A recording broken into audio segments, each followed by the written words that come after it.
সব অন্যায় অন্যায়। শরীফ ওসমান হাদির রক্ত আল্লাহর কাছে এটাও রক্ত, আর চিটাগাঙে যে অ্যাডভোকেটকে হত্যা করা হয়েছে সাইফুল ইসলাম আলিফ, তার রক্ত আল্লাহর কাছে রক্ত। যার খুন হওয়ার পরে, অন্যায় খুন হওয়ার পরে পুরা দেশ একসাথে জেগে উঠে, তার রক্ত আল্লাহর কাছে রক্ত। আর যার হত্যার পর আওয়াজ করার কেউ নাই, প্রতিবাদ করার কেউ নাই, কোনো সাংবাদিকও উপস্থিত না যে এটাকে রিপোর্ট করবে, তার রক্ত আল্লাহর কাছে রক্ত।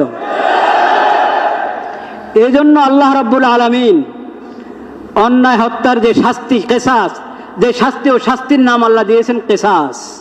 কেসাস শব্দের অর্থ মানে বরাবর সরাবর, সমতা আছে এটার মধ্যে। কি আছে? সমতা আছে।